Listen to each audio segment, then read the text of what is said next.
Good morning, dear student. Welcome to the Way Up Solution #1 study channel Post Bengal.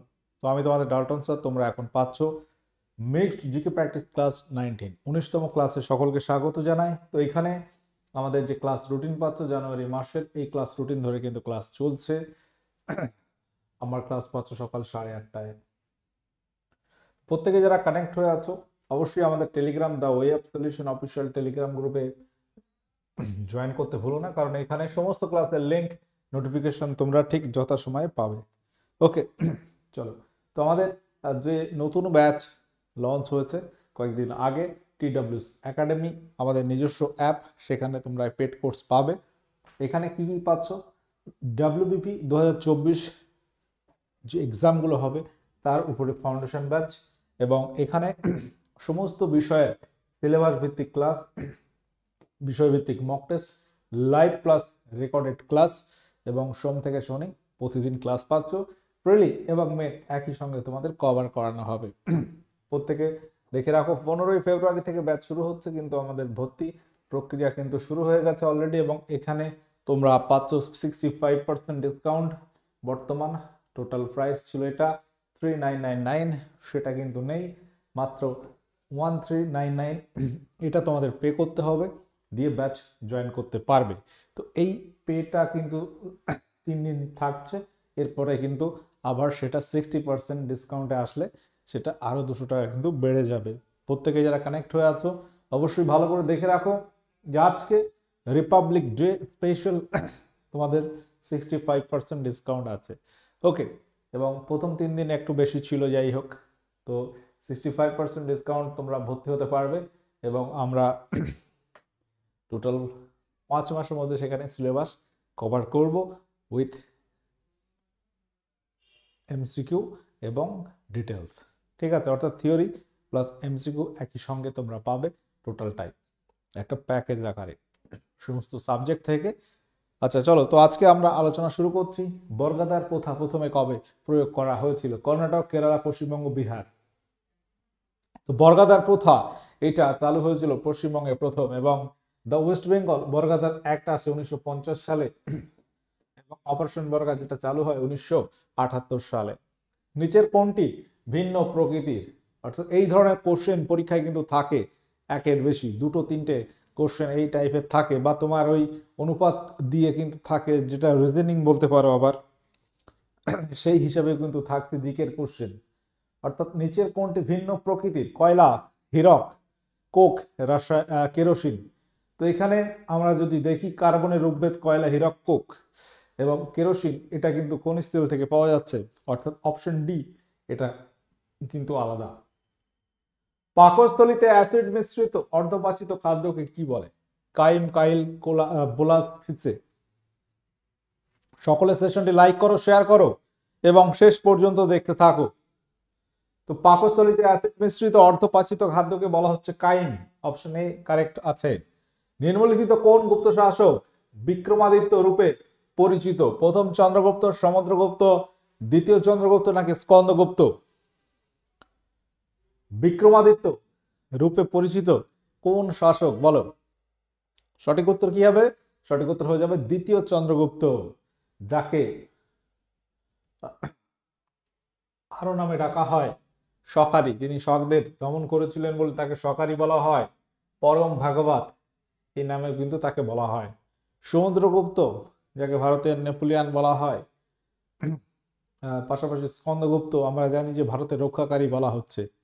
ঠিক আছে, কবিরাজ উপাধি কার ছিল? সমুদ্রগুপ্তের উপাধি ছিল কবিরাজ। তোমার কবিরাজ উপাধি সমুদ্রগুপ্ত ছিল। আচ্ছা, প্রথম চন্দ্রগুপ্ত তার পুত্র কিন্তু সমুদ্রগুপ্ত। প্রথম চন্দ্রগুপ্তের পরে সিংহাসনে বসছেন, এবং গুপ্ত বংশের প্রতিষ্ঠাতা কি? শ্রীগুপ্ত। বাগমুন্ড কথাটি জড়িত কোন ক্ষেত্রে? নদীর কার্যাবলীর সঙ্গে, বায়ুর কার্যাবলী, হিমবাহের কার্যাবলী, নাকি সমুদ্রের তরঙ্গের কার্যাবলীর সঙ্গে কথাটি যুক্ত আছে বলো? প্রত্যেকে অ্যান্সার করো। এখানে কারেক্ট অ্যান্সার কি হবে? হিমবাহের কার্যাবলীর সঙ্গে যুক্ত। হিমবাহের কার্যাবলীর সঙ্গে যুক্ত বার্মন এটা হচ্ছে আরোহের জন্য অনেক বাধা সৃষ্টি করে। তো হিমবাহের বিভিন্ন ধস জাতীয় বিষয় এটা বোঝায়। ভারতের সংবিধান অনুযায়ী মৃত্যুদণ্ড মকুব করার অধিকার আছে শুধুমাত্র কার? প্রধানমন্ত্রীর, সুপ্রিম কোর্টের প্রধান বিচারপতির, সংশ্লিষ্ট রাজ্যের রাজ্যপালের, নাকি রাষ্ট্রপতির? কোশ্চেনটা বোঝা গেছে? অর্থাৎ মৃত্যুদণ্ড প্রাপ্ত ব্যক্তির মৃত্যুদণ্ডটাকে ক্ষমা করতে পারেন সেটা হচ্ছে ভারতের রাষ্ট্রপতি একমাত্র। অপশন ডি এখানে সঠিক উত্তর হয়ে যাবে। তোমরা বলবে কত নম্বর আর্টিকেলের উপরে তিনি এই ক্ষমতা প্রয়োগ করতে পারেন, প্রত্যেকে কমেন্ট করে জানাবে। তাপমাত্রা বৃদ্ধিতে কোন তরলের সান্দ্রতা কিরূপ পরিবর্তন হয়? তাপমাত্রা যদি বৃদ্ধি করো, তরলের সান্দ্রতা বৃদ্ধি পাবে, প্রথমে হ্রাস পায় পরে বৃদ্ধি পায়, একই থাকে নাকি হ্রাস পায়? যদি তাপমাত্রা বাড়াও তরলের সান্দ্রতা কমবে অর্থাৎ হ্রাস পায়, অপশন ডি সঠিক আছে। যদি তাপমাত্রা বাড়াও তরলের, যদি বলে পৃষ্ঠটান কি হবে? পৃষ্ঠটান সেটাও কমে। তাপমাত্রা বৃদ্ধিতে তরলের পৃষ্ঠটানটাও কমে, সান্দ্রতাটাও কমে। সান্দ্রতা হচ্ছে তরলের চলার পথে বা প্রবাহের পথে যে বাধা বল, বিপরীতমুখী বাধা বল, সেটাকে সান্দ্রতা বলা হয়।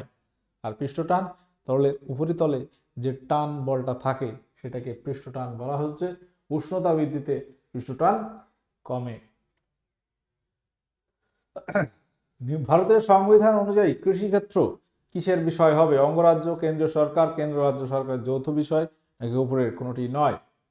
ভারতের সংবিধান অনুযায়ী কৃষিক্ষেত্র হলো কিসের বিষয়? সঠিক উত্তর মনে রাখবে, এটি একটি অঙ্গরাজ্যের বিষয়। কোন ধারা অনুসারে রাজ্যপাল রাষ্ট্রপতি কর্তৃক নিযুক্ত হন? তো ভারতবর্ষে আমরা জানি প্রত্যেক রাজ্যে জন্য একটা করে রাজ্যপাল আছে, বা কোন রাজ্যপাল দুইটো রাজ্যের দায়িত্ব থাকতে পারে, এক জায়গায় স্থায়ী এক জায়গায় অস্থায়ী হিসাবে।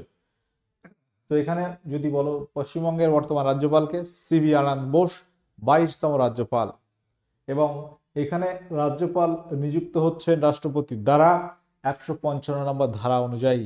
রাজ্যপাল মনে রাখবে সেই রাজ্যের বাসিন্দা হবে না, অর্থাৎ পশ্চিমবঙ্গের যদি রাজ্যপাল হয় কিন্তু পশ্চিমবঙ্গের বাইরে যে কোনো স্টেটের হতে হবে, এটা একটা ব্যাপার থাকছে। তো আর্টিকেল 155 কি বলা হচ্ছে? 75 নম্বর ধারায় প্রধানমন্ত্রীকে নিয়োগ করছেন রাষ্ট্রপতি। প্রধানমন্ত্রী নিযুক্ত হন। আচ্ছা, আর্টিকেল 155, আর্টিকেল 156, রাজ্যপাল পদের মেয়াদ কত হবে? আমরা জানি রাজ্যপাল 5 বছরের জন্য নিযুক্ত হয়, কিন্তু রাষ্ট্রপতি যদি চায় রাজ্যপালের পদত্যাগ করতে পারে, অর্থাৎ রাষ্ট্রপতির ইচ্ছার উপর ডিপেন্ড করবে। আচ্ছা, 157 নম্বর আর্টিকেলে কি বলা হচ্ছে? রাজ্যপাল পদের যোগ্যতা কি হবে সেটা 157 নম্বর ধারায় বলা আছে। বলো, হীরকের কাঠিন্যের কারণ কি? হীরক আমরা জানি কার্বনের একটি রূপভেদ, তাই তো? তো এই হীরক এত মজবুত বা এত শক্ত কেন, এত কঠিন কেন? এর কারণ কি? এর কি গঠন? নাকি পরমাণু সংখ্যা পাওয়া যায় চতুস্তলকীয় গঠন? কোনোটি নয়। সঠিক উত্তর অপশন সি হয়ে যাবে, চতুস্তলকীয় গঠন, যার জন্য হীরক এত শক্তিশালী বা কঠিন বা শক্ত হয়। হীরক উজ্জ্বল হয় কেন? হীরকের উজ্জ্বলতার কারণ কি? কারণ হচ্ছে সংকট কোণ অনেক কম। সংকট কোণ মাত্র কত? মাত্র 24.4 ডিগ্রি, যার কারণে আলোক রশ্মি অল্প অ্যাঙ্গেল 24.4 ডিগ্রি বেশি হলে কি হবে? আভ্যন্তরীণ পূর্ণ প্রতিফলন হবে। তো ওর ভিতরে আভ্যন্তরীণ পূর্ণ প্রতিফলন হয়, যার ফলে এত চকচক করে বা উজ্জ্বল হয়। মার্স গ্যাস নামে কোন গ্যাস পরিচিত? Ethane, methane, propane, butane. Marsh gas নামে কোন গ্যাস পরিচিত? ইথেন, মিথেন, প্রোপেন, নাকি বিউটেন? অপশন বি হয়ে যাবে এখানে সঠিক উত্তর, মিথেন গ্যাস, যেটা ল্যান্ডফিল গ্যাসও বলা হয়। ল্যান্ডফিল গ্যাস নামে এটা পরিচিত, যার সংকেত আমরা জানি CH4। এটা একটা কি গ্যাস? এটা একটা গ্রিন হাউস গ্যাসের মধ্যে পড়ছে, গ্রিন হাউস গ্যাস। এবং এখানে আমরা যদি দেখি মিথেন, যেটা একটা জ্বালানি গ্যাস হিসেবে ব্যবহৃত হচ্ছে প্রাকৃতিক গ্যাসের মধ্যে। আচ্ছা, মিথেন এর উৎস জলমগ্ন ধান ক্ষেত। এর উৎস যদি আমরা বলি, ভারতে মিথেন গ্যাসের প্রধান উৎস কি? উৎস হচ্ছে জলমগ্ন ধান ক্ষেত।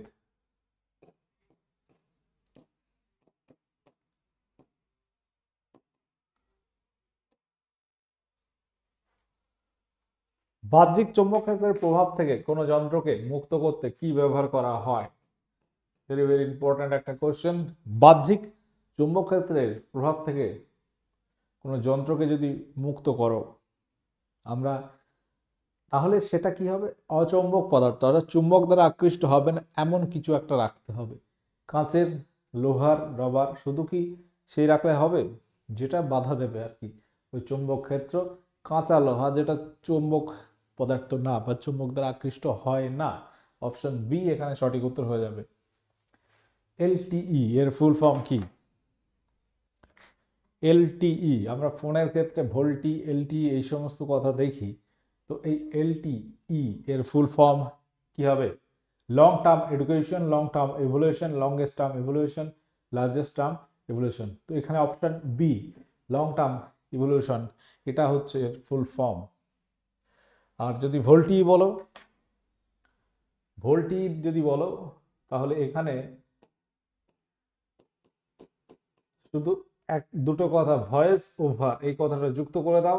Voice over long term evolution, এটা হচ্ছে ভোল্টি এর ফুল ফর্ম। মনে থাকবে? তো এই হচ্ছে দুটো বিষয় একটু মনে রাখবে ফোন রিলেটেড আমাদের। উত্তর রেলের সদর দপ্তর কোথায়? ভারতবর্ষের রেলওয়ে জোন যদি দেখি, বর্তমানে 18টি রেলওয়ে জোন আছে। তার মধ্যে একটা কলকাতা মেট্রো রেল রয়েছে তোমার হেডকোয়ার্টার, সদর দপ্তর। আচ্ছা, উত্তর রেলের সদর দপ্তর কোথায়? পশ্চিমবঙ্গে যদি দেখা হয় কলকাতা ইস্টার্ন রেলওয়ে এবং সাউথ ইস্টার্ন রেলওয়ে হেডকোয়ার্টার আছে। ওয়েস্ট বেঙ্গলেই দুটো রয়েছে এবং মেট্রো রেলের রয়েছে কলকাতা। প্রথম মেট্রো রেল চালু হয় কলকাতাতে। কিন্তু এখানে প্রশ্ন হচ্ছে উত্তর রেল, নর্দার্ন রেলওয়ে এর সদর দপ্তর হচ্ছে নিউ দিল্লিতে। Option B. কোন সাতবাহন শাসক এক ব্রাহ্মণ উপাধি গ্রহণ করেছিলেন? কোন সাতবাহন শাসক এক ব্রাহ্মণ উপাধি গ্রহণ করেছিলেন? বলো, প্রশ্নটা বোঝা গেছে? তো সাতবাহন বংশের প্রতিষ্ঠাতা কে?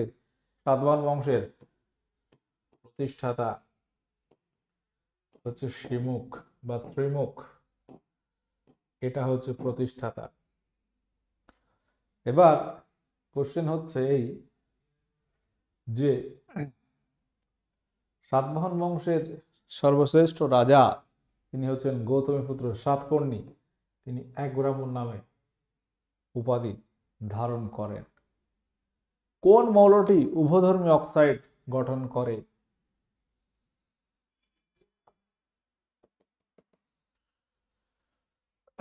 তো এখানে কোশ্চেনটা হচ্ছে উভধর্মী অক্সাইড গঠন করছে কোন মৌল? সঠিক উত্তর মনে রাখবে antimony.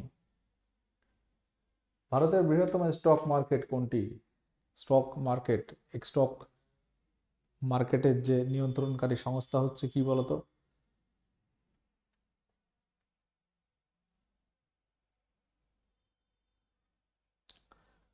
SEBI, ACBI, securities and exchange board of India, যেটা প্রতিষ্ঠিত হয় 1988-তে এবং কার্যক্রম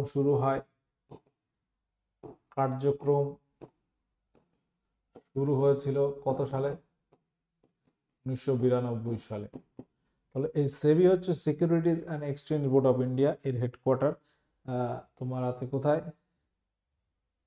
বলতো? আচ্ছা, NSE এটা বৃহত্তম স্টক মার্কেট, BSE এটা প্রাচীনতম, বোম্বে স্টক এক্সচেঞ্জ প্রাচীনতম স্টক মার্কেট ভারতের। Oldest stock market of India সেটা হচ্ছে BSE, বোম্বে স্টক এক্সচেঞ্জ। তোমরা হেডকোয়ার্টার কোথায় আছে এটা কমেন্ট করে জানাবে, ঠিক আছে? বহুবার করানো হয়েছে। বলো 1929 সালে কংগ্রেসের ঐতিহাসিক লাহোর অধিবেশন প্রেসিডেন্ট কে ছিলেন?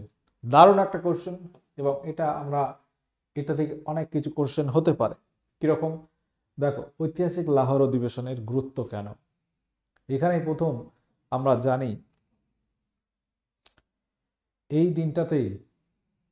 দিনটাতেই ডিসিশন নেওয়া হয়, এই অধিবেশনের ডিসিশন নেওয়া হয় যে আগামী বছর 1930 সালের 26শে জানুয়ারি, যেটা এখন আজকে প্রজাতন্ত্র দিবস, এখানে ঘোষণা হয় যে 26শে জানুয়ারি 1930 ভারত প্রথম স্বাধীনতা দিবস উদযাপন করবে।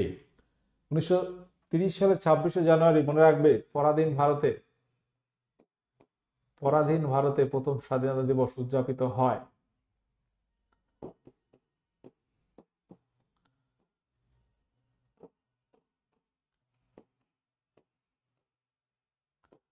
স্বাধীনতা দিবস পালন করা হয়েছিল,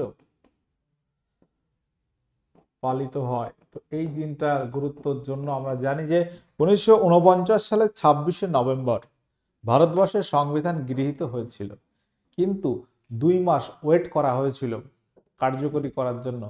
2 মাস পরে কিন্তু কার্যকরী হয়, আমরা জানি 26শে জানুয়ারি 1950 সালে। ঠিক আছে, তো এখানে 26শে নভেম্বর যেটা তোমার গৃহীত হয়, 2 মাস ওয়েট করা হয়েছিল এই জন্য যে পরাধীন ভারতে আমরা 26শে জানুয়ারি 1930 থেকে 1947 পর্যন্ত স্বাধীনতা দিবস ওই দিনটা পালন করতাম। তো ওই দিনটার গুরুত্বটা কতটুকু ছিল ভারতবর্ষী যাতে সারা জীবন মনে রাখতে পারে, সেই উদ্দেশ্যে 26শে জানুয়ারি রিপাবলিক ডে অফ ইন্ডিয়া পালিত হয় প্রতি বছর। তো এবার 1950 থেকে যদি আমরা 1950 থেকে যদি 2024 পর্যন্ত কাউন্ট করি, এবার কততম প্রজাতন্ত্র দিবস পালিত হচ্ছে? জো বাইডেন প্রধান অতিথি। তো 1950 থেকে 24 পর্যন্ত কালেক্ট করলে এখানে 74 হবে, তাই তো? কিন্তু তুমি যদি 1 2 3 সিরিয়াল করো, 50টা একবার ধরতে হবে। তুমি 51 থেকে 24 পর্যন্ত গেলে 74 হবে, এর সঙ্গে আর এক যোগ করবে। এবার 75তম রিপাবলিক ডে, এটা কিন্তু মনে রাখবে। 2024 সাল, এটা হচ্ছে 75তম রিপাবলিক ডে। 75 বছর কিন্তু না, 74 বছর, কিন্তু 75তম। ঠিক আছে, তাহলে এর মধ্যে যে ডিফারেন্স, এটা হচ্ছে 74 বছর পূর্ণ হলো,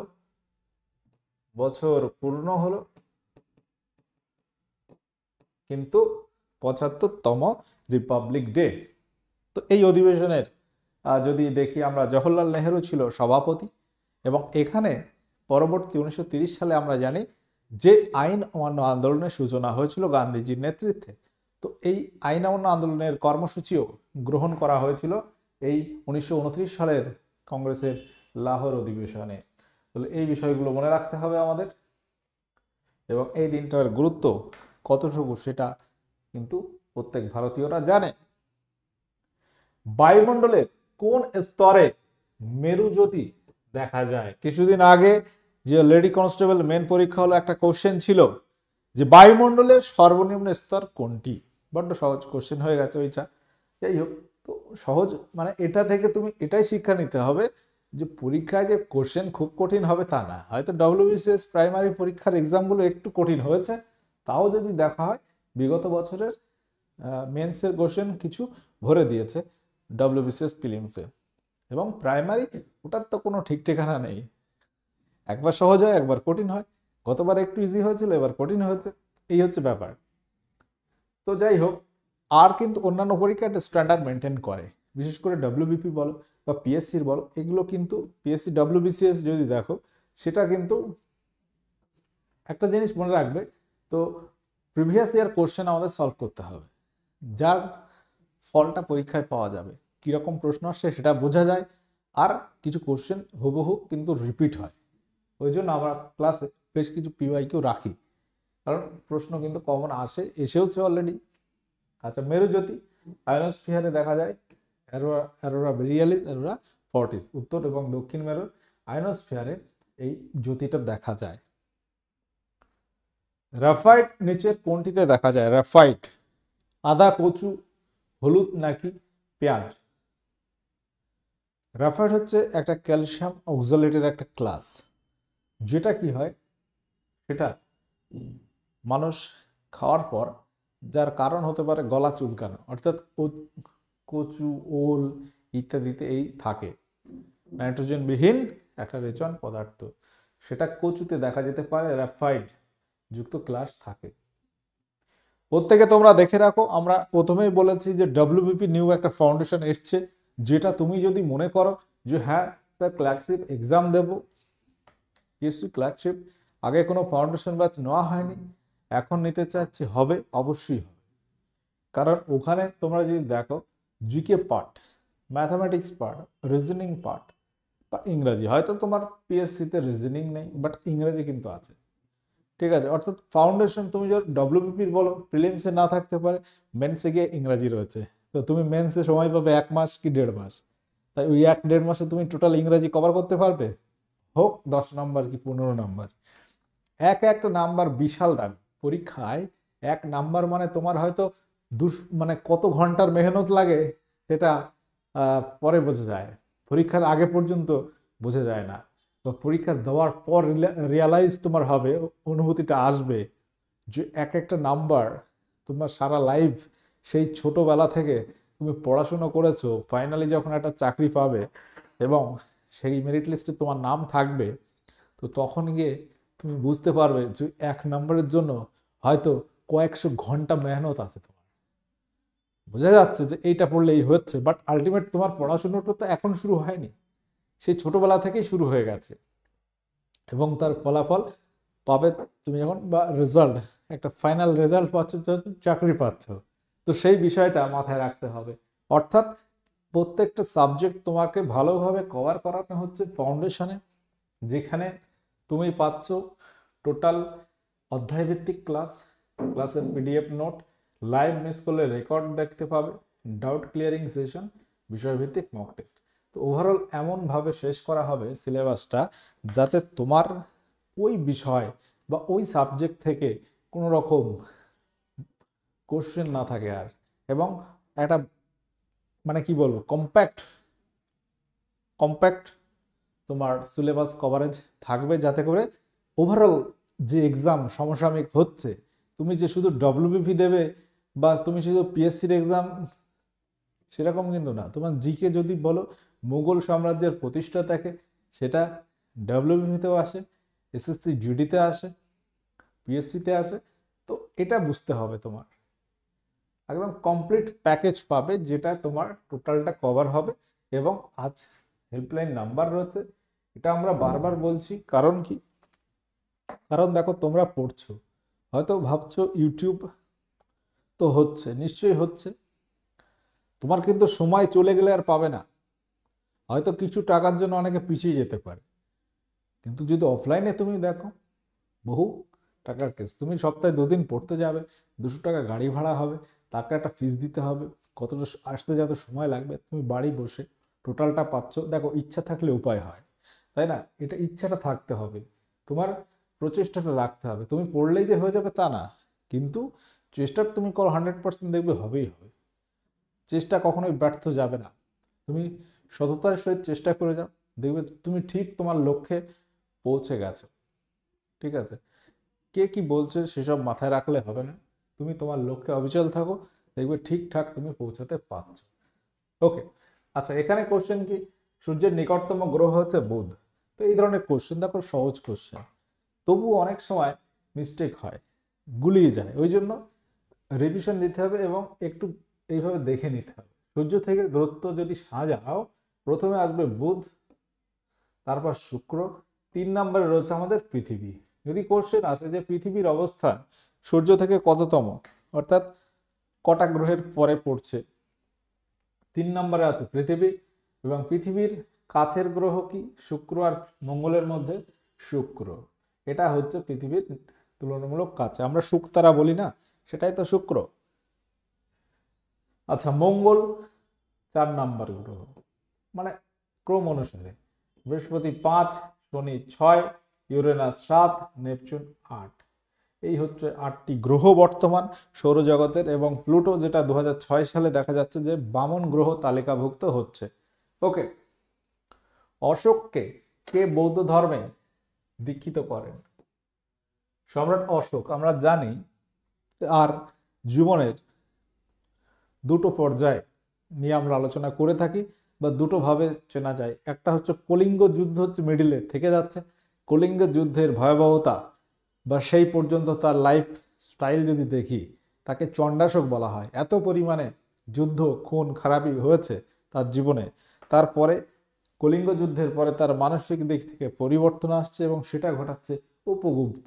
উপগুপ্তের কাছে তিনি বৌদ্ধ ধর্ম সম্পর্কে জানতেন, এবং তিনি বৌদ্ধ ধর্ম গ্রহণ করার পর তিনি কিন্তু আর কোন রকম যুদ্ধ করেননি।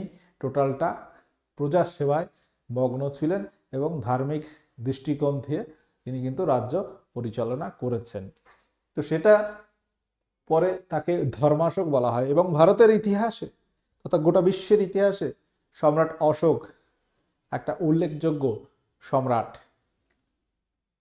তো অশোক তার সময় কিন্তু তৃতীয় বৌদ্ধ সংগীতি হয়েছিল, থার্ড বুদ্ধিস্ট কাউন্সিল, তৃতীয় বৌদ্ধ সংগীতি হয়েছিল অশোকের সময় পাটলিপুত্রে 250-51 বিসি এই সময়। এবং অশোকের কলিঙ্গ যুদ্ধ 261 বিসি এবং 269 বিসি রয়েছে, যেখানে অশোক প্রথম রাজ্যাভিষেক হয়। 273 বিসিতে আমরা বলবো অশোক রাজা হয়, রাজা হিসেবে মানে প্রতিষ্ঠিত হয়। 269 এটা কিন্তু বিফোর খ্রিস্ট, খ্রিস্টপূর্বাব্দ। 269-এ প্রথম রাজ্যাভিষেক হয়।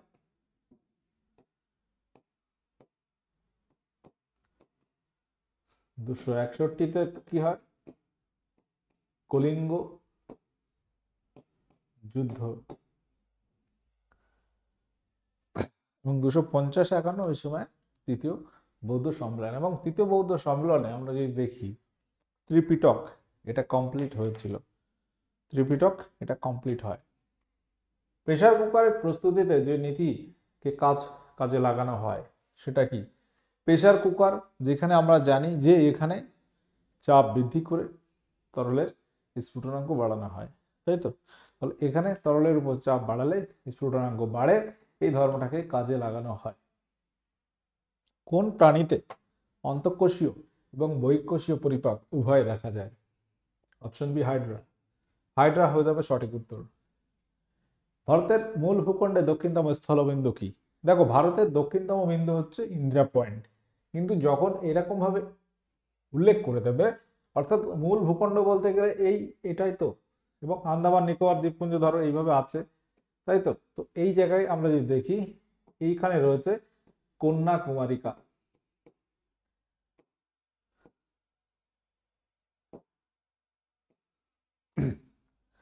তাহলে তামিলনাড়ুতে রয়েছে। এবং নর্মালি যদি বলি, ভারতের দক্ষিণতম বিন্দু কি? দক্ষিণতম বিন্দু যেটা আন্দামান নিকোবর দ্বীপপুঞ্জে রয়েছে, নিকোবর দ্বীপপুঞ্জে রয়েছে Indira point, southeast point of India. কারণ গোটা ভারত যদি দেখি, সেটা কিন্তু আন্দামান নিকোবর দ্বীপপুঞ্জকে নিয়েই, তাই তো? তাহলে এটা মনে রাখতে হবে, এটা মূল ভূখণ্ডে কন্যাকুমারী, আর নর্মালি ইন্দিরা পয়েন্ট। ইন্দিরা কলটা হচ্ছে উত্তরতম বিন্দু, এটা উত্তরতম বিন্দু লাদাখে পড়বে, উত্তরতম বিন্দু। গুয়াহাটি পশ্চিমতম বিন্দু। বলো, এটা তোমাদের হোমওয়ার্ক থাকবে যে কোন গ্রিক দূত চন্দ্রগুপ্ত মৌর্যের রাজসভায় আসেন, এটা তোমরা হোমওয়ার্ক করবে। আজকের ক্লাস আমি এখানে এন্ড করছি। প্রত্যেকে যারা কানেক্ট ছিলে, তোমরা সেশনটা লাইক শেয়ার করে দাও। যদি কোনো রকম জিজ্ঞাসা থাকে, কোনো প্রশ্ন বুঝতে অসুবিধা হয়, কমেন্ট করে জানাবে। এবং আমাদের the way of solution TWS academy YouTube চ্যানেলে টোটাল ক্লাসগুলো পাচ্ছ। নতুন আছো যারা, সাবস্ক্রাইব করে নিও, নোটিফিকেশন অল করবে। পাশাপাশি আমাদের যে পেড কোর্সের কথা বলছিলাম, সেটা তোমরা TWS একাডেমি অ্যাপে পাবে। তোমাকে প্লে স্টোরে গিয়ে অ্যাপ ডাউনলোড করতে হবে, দিয়ে তুমি ব্যাচ পারচেজ করবে। ঠিক আছে, তাহলে পড়াশোনা তোমাকে করতে হবে, এবার তুমি তোমার মতো করে প্ল্যান করে নাও কিভাবে করবে। ঠিক আছে, তুমি আমাদের সাথে করতে পারো বা যেখানে খুশি করতে পারো, তোমার উদ্দেশ্য চাকরি পাওয়া, তো তোমার সেই চাকরি পাওয়ার জন্য তোমার মনে হচ্ছে যেগুলো করা দরকার তুমি করবে। ঠিক আছে, সেশনটা এন্ড করলাম। ওকে, টাটা, বাই।